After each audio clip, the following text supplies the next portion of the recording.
Zuschauer, ich begrüße euch recht herzlich hier aus Meiringen zum Jungfrau-Zeitung Panorama.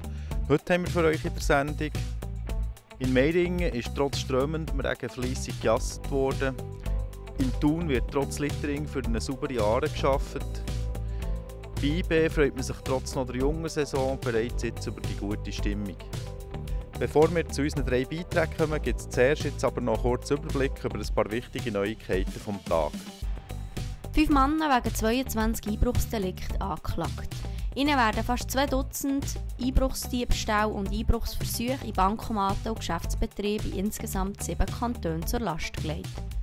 Die Beschuldigten haben im März 2021 vor der Kantonspolizei festgenommen werden. Seither befinden sie sich in U-Haft.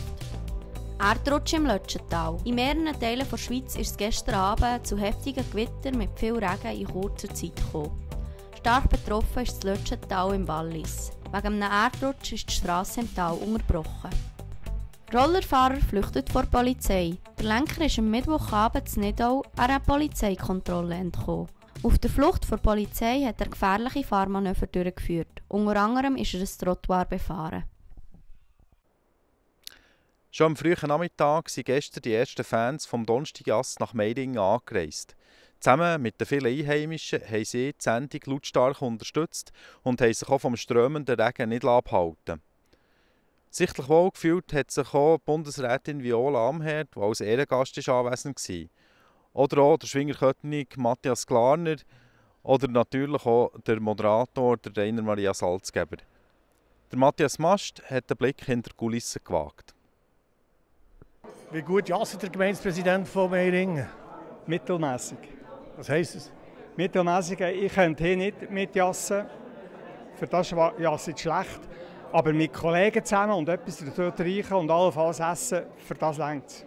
Was erwartet jetzt der Gemeindepräsident von diesem Effekt Jassen, zumindest in Meiringen? Viel mehr Touristen? Ja, viel mehr ist noch schwer zu sagen, aber es sollte schon eine Werbewirkung haben. Oder in unserem schönen Alpendörfli und nachher in der Region, in dieser vielfältigen Region, da wird heute schon das eine oder das andere rausgehen in die ganze Schweiz und ein bisschen für sich reden. Was macht ein OK-Chef bei so einem Anlass? Das Fernsehen macht doch alles.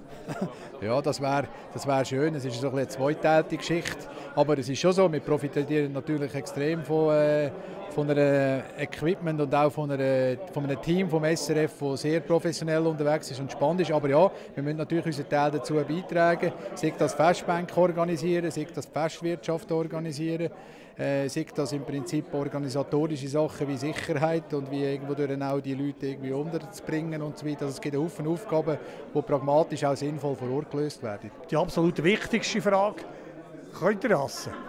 Ich kann jassen, ja. Gut. Ja, ich denke nicht so schlecht. Ich komme vom Dialekt her eher aus der Innerschweiz. Von Schilten und Schellen unter, oder? Genau, Schellen und Schilten und Rosen und Eicheln sind uns ein bisschen näher als die Französischen. Aber ich kann mit beiden jassen, selbstverständlich. Das kann man bei jedem Wetter. Das ist es so, ja. Die sind bodenständig und hart im Nehmen, die kommen auf alle Fälle. Und ich bin sicher, dass wir am 8. gefüllten Platz werden haben. Ja. Seid ihr gut im Jassen? Nein, muss ich gestehen, nicht. Ich kenne die französischen Jasskarten, aber ich will jetzt nicht. Ich komme eigentlich aus einer Jassdynastie. Also mein Vater war ein guter Jasser, meine Schwester ist eine gute Jasserin und ein Bretsch. Aber ich selber bin etwa gerade so gut für die Schausepp. Hoffentlich ein bisschen weniger regnet tut es am 20. August, wenn die Thuner Fischerinnen und Fischer zusammen mit den Flusssurferinnen und Flusssurfern die Aare vom Müll befreien. Zusammen mit freiwilligen Helferinnen und Helfern putzen sie die Aare zwischen der Müllischleuse und der Kuhbrücke. Meine Kollegin Kim Franzen hat mit dem OK von Aareputzenden geredet. Am 20. August werden am Morgen die Schleusentore eigentlich geschlossen, hier vor der Müllischleuse. Und dann wird der ganze Bereich von Müllischleuse bis zur Kuhbrücke, Mikrobrücke, genau, wird dann eigentlich geputzt. Ich bin mal vor 2 Jahren mit einem Kollegen ein bisschen schnorcheln hier. Und nebst allen schönen Fischen, die wir gesehen haben, die in den Steinen hocken, von Forellen zu Barben, zu Äschen teilweise sogar, haben wir aber leider auch ziemlich viele Köder gefunden, die nicht daher gehört. Wir haben Speisekarten gefunden, eine Drohne, eine ganze Fischerroute, jenste Sachen. Der Beat, der das Ganze seit längerem macht, hat auch schon verrücktere Gegenstände gefunden. Ich glaube, das Verrückteste bis jetzt war eine Pistole, oder? Pistole, genau. Die Pistole ist das Verrückteste, was wir eigentlich gefunden haben. Die Menge von Müll kann man in diesem Sinn nicht zurückschließen, weil, wie gesagt, die Problematik ist, wenn wir jetzt, der Anlass ist am 20. August, wenn wir jetzt in der ersten Augustwoche ein Hochwasser haben, das sehr viel Wassertaren abbringt, dann wird der ganze Müll entweder vorgeschwemmt oder zum Teil unter das Kies transportiert. Und die Aare sieht relativ sauber aus, wobei der Müll natürlich gleich drinnen ist. Aber wir haben nicht irgendwie, dass man sagen kann, durch das, dass wir alle Jahre putzen, haben wir jetzt weniger Müll drin. Es kommt wirklich auf das Wetter drauf an.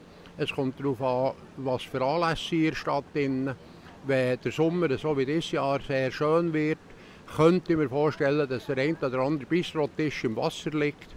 Wenn es nur regnet oder so, hocken die Leute weniger draussen, dann ist weniger Köder, weniger Müll in der Aare. Aufgeräumt ist die Stimmung auch bei den Berner Young Boys.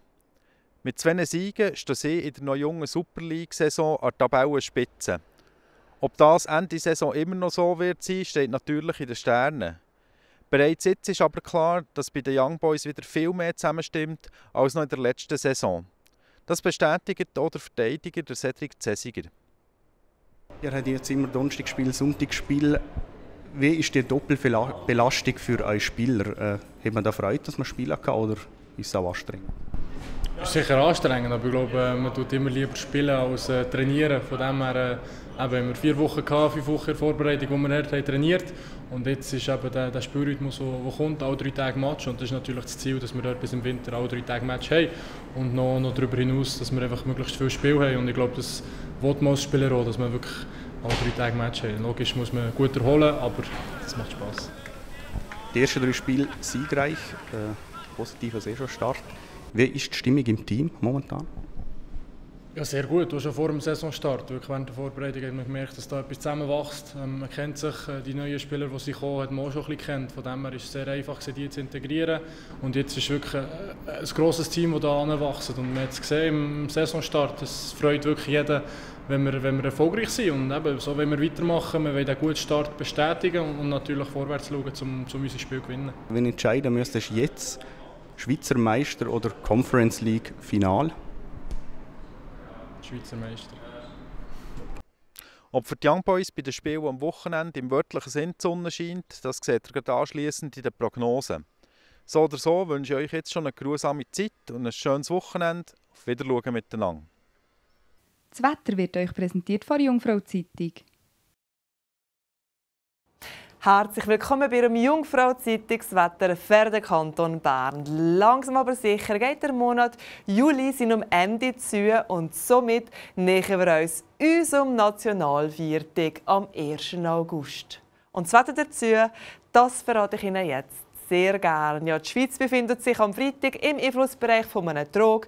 Die Luftmassen sind angefeuchtet und schaueranfällig. Nachteils Schauer oder Gewitter in der Nacht auf den Freitag starten wir in den Freitagvormittag im Seeland, wechselnd bewölkt, aber überwiegend trocken. Im Oberland da hat es viele Wolken mit zum Teil gewitterigen Schauern. In Bern starten wir mit 16 Grad, in Frutigen mit 15 Grad in den Freitagvormittag. In der Zweitageshälfte wird es dann im ganzen Sendegebiet vom Jungfrau Zeitungswetter zunehmen und nass.